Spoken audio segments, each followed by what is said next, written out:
자, 여러분, 이왕이면 내가 괜찮은 사람처럼 보이고 싶지 않으세요? 내가 좀 더 나은 사람처럼 보이고 싶지 않으세요?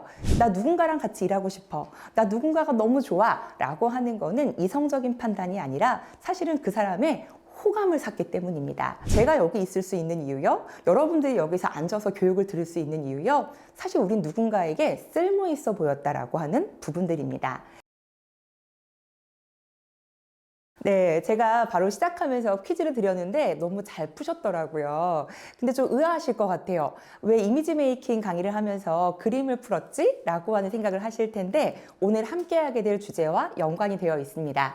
제가 그림 전체를 보여드리지 않았지만 이런 힌트를 모아서 이런 그림인 것 같아요 라고 맞췄잖아요. 맞습니다. 오늘 함께 하실 이미지라고 하는 것들도요. 내가 보여주는 작은 행동과 나의 작은 말투를 모으고 모아서 이 사람 이럴 것 같아 라고 하는 상상을 하게 만듭니다. 여기서 가장 중요한 게 다른 사람이 나를 상상한다라고 하는 부분들이에요. 자, 여러분, 이왕이면 내가 괜찮은 사람처럼 보이고 싶지 않으세요? 내가 좀 더 나은 사람처럼 보이고 싶지 않으세요? 그래서 우리는 이미지 메이킹을 하고 살아갑니다. 오늘 함께 다룬 내용들이요. 첫 번째, 이미지 메이킹이 어떤 것인지, 그리고 퍼스널 컬러라고 하는 도구를 활용할 건데 그게 어떤 체계인지, 그리고 마지막 퍼스널 컬러라고 하는 걸 진단하고 활용하는 방법까지 알아볼 수 있도록 하겠습니다.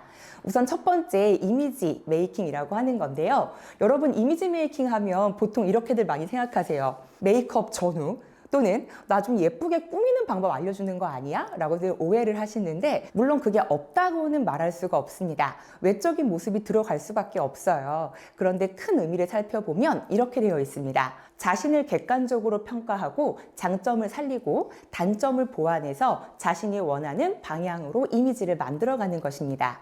쉽게 한번 설명해 볼게요. 내가 원하는 상이 있죠. 자, 나 이런 사람처럼 보이고 싶어 라고 하는 걸 두시고 내 모습을 객관적으로 평가하시는 거예요.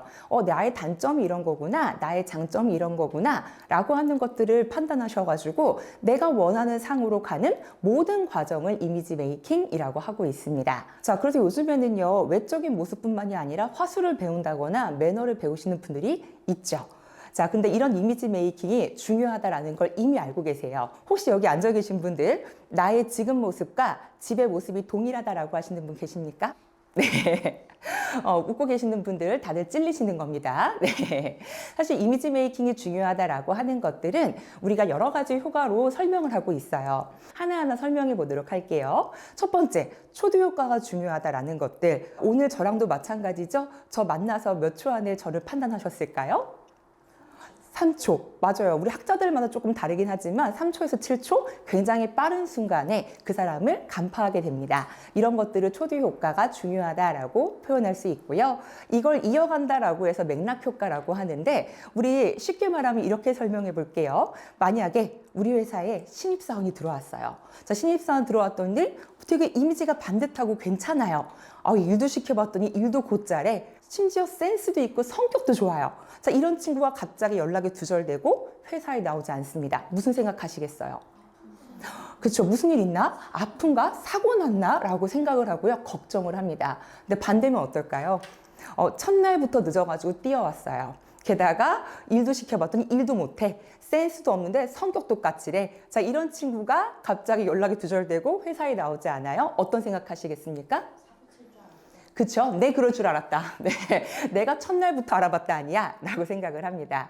마치 이런 것처럼 내가 처음에 어떤 이미지를 줬는지가 나중에 상황과 연결이 돼서 이 사람 이럴 것이야 라고 상상을 더해가는 것들을 우리가 맥락 효과라고 부르고 있어요. 자, 마지막 콘크리트 효과라고 하는 것들. 한번 굳어진 이미지는 잘 변한대요? 변하지 않는데요? 변하지 않는다라고 합니다. 근데 그런 경우 있지 않으세요? 왜 되게 친한 친구들 중에서 처음에 너 별로였다? 근데 만나다 보니까 찐친된 친구들 있잖아요. 그럼 이 학자 틀린 거네요? 네. 조사를 해보니까요. 아주 안 변하지는 않는답니다. 변하긴 변하는데 나쁜 이미지가 좋은 이미지가 되려면 30배 이상의 노력을 하셔야 된대요. 쉽게 말해서 한 번 안 좋았던 이미지가 좋게 변하려면 30번의 좋은 만남을 하셔야 된다는 겁니다. 친구니까 30번의 기회를 준 거예요. 자, 회사에서 또는 사회에서 30번의 기회가 올까요? 그렇지 않을 수 있다라는 것들이겠죠. 이런 부분들에 있어서 정리를 한번 해보도록 할게요. 이미지 메이킹은요, 일단 나의 첫인상을 높일 수 있다라는 점, 내가 신뢰도를 높일 수 있고 결국 내가 하는 일에 영향을 미칠 수 있다라는 점들이에요. 자, 이런 부분을 연구 결과로 설명해 보도록 할게요. 캐서린 하킴의 매력 자본 이론입니다. 실제로 내가 매력적인 외모를 갖고 있는 사람은요, 경제적으로도 이득이 있었다라고 하는 부분들이에요. 자, 여러분 어떻게 생각하십니까? 이제부터, 자, 그래, 좋아. 내일부터 내가 매일같이 샵에 가고 머리끝부터 발끝까지 명품으로. 네. 자, 이런 결과는 아니겠죠. 이게 왜 나왔을까라고 생각해 보니까 이해가 되더라고요.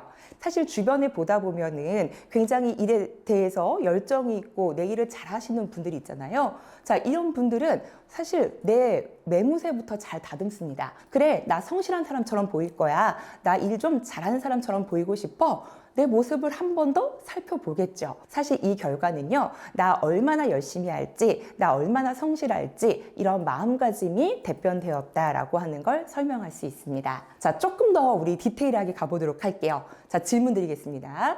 선생님들, 세상에서 역사적으로 가장 악명 높았던 수용소라고 하면 어떤 곳들이 떠오르세요? 어렵나 봅니다. 자, 아우슈비츠라고 하는 곳들 아마 들어보셨을 거예요. 사실 아우슈비츠에서 살아나온 사람들이 자서전을 쓰기도 하고 인터뷰를 하기도 하죠. 그 살아나온 사람들의 이야기입니다. 자, 그분이요, 정신과 의사였대요. 근데 정신과 의사면 뭐합니까? 그 당시에는 시대적으로 다 끌려가가지고 내 가족들이 죽어나가는 것을 내 눈앞에서 보게 된 거예요. 그러니까 이 사람도 죽고 싶어가지고 나 물 한 모금도 안 마셔. 밥 먹는 거 거부하고요. 굴러다니는 유리병이 있으면 손목을 긋기 시작을 합니다. 자, 그렇게 죽음을 앞두고 있는데 옆에 한 노인이 이렇게 말해주는 거예요. 야, 이 사람아, 당신 정신과 의사라며 그렇게 지식인이 여기서 죽으면 너무 아깝지 않겠나? 이러한 사회의 부조리함을 나가서 알리게. 그러니 살아야 되니까 물 좀 마셔. 근데 물 조금만 남겼다가 고양이 세수라도 좀 해볼래? 그리고 손목 긋지 말고 그 유리병 갖다가 면도라도 좀 해볼래? 그리고 만약에 끌려갔을 지언정 너가 교도관하고 독대할 때 나 죽었다 라고 생각하지 말고 눈빛을 초롱초롱하게 뜨고 있어 볼래? 라고 이야기를 해줍니다. 이 사람이요, 앞불사 싶어서 실제로 그렇게 했대요. 자, 물 아꼈다가 세수도 하고요, 면도도 했어요. 그러고 나서 끌려갔는데 여러분은 입장 바꿔서 만약에 교도관이라 생각해 보세요. 자, 죽이려 하다가도 어때요? 그쵸? 다들 티는 아니죠? 예. 자, 이 사람이요, 잠깐 죽이려 하다가도요, 아까운 거예요. 잠깐만 듣자 하니까 정신과 의사라며 똑똑하잖아. 외적으로도 괜찮은 것 같은데 잘 구슬려가지고 요거 스파이라도 써볼까? 라는 생각에 이 사람을 살려줬다라고 하는 이야기입니다. 자, 이 교도관, 이 사람을 왜 살려줬을까요? 쓸모 있어 보였기 때문입니다. 이런 논리는요, 사실 현대에도 적용이 되고 있어요. 제가 여기 있을 수 있는 이유요, 여러분들이 여기서 앉아서 교육을 들을 수 있는 이유요, 사실 우린 누군가에게 쓸모 있어 보였다라고 하는 부분들입니다. 이거를 우리가 말씀을 드리자면은요, 호감 효과 또는 우리가 호감 경제학 라이코노믹스라고 부르고 있어요. 자, 우리가 굉장히 이성적이라고 생각을 하지만 나 누군가랑 같이 일하고 싶어, 나 누군가가 너무 좋아 라고 하는 거는 이성적인 판단이 아니라 사실은 그 사람의 호감을 샀기 때문입니다. 그래서 우리 이미지 메이킹이라고 하는 부분들은요, 누군가에게 내가 호감도를 올리는 전략이라고 생각해 주셨으면 좋겠어요. 그럼 이렇게 중요한 이미지 메이킹, 이미지, 우리 어떻게 구성이 되어 있을까요? 자, 오늘 저랑 처음 만났잖아요. 처음 만나셨을 때 저를 보고 판단하셨을 겁니다. 뭘 보고 판단해요? 외모, 뭐 입었는지, 헤어스타일 어떤지, 메이크업 어떻게 하고 왔는지. 맞습니다. 사람들은요, 55% 이상 눈에 보여지는 것들로 판단을 한대요. 그 다음 목소리, 말투, 그 다음 말의 내용이에요. 사람들은요, 이걸 반대로 하면서 살아가는 경우들이 많습니다. 그래, 나 얼마나 똑똑한지 보여줄게, 내가 얼마나 많이 알고 있는지 알려줄게 라고 하면서 말의 내용을 신경 쓰는 경우들이 많아요.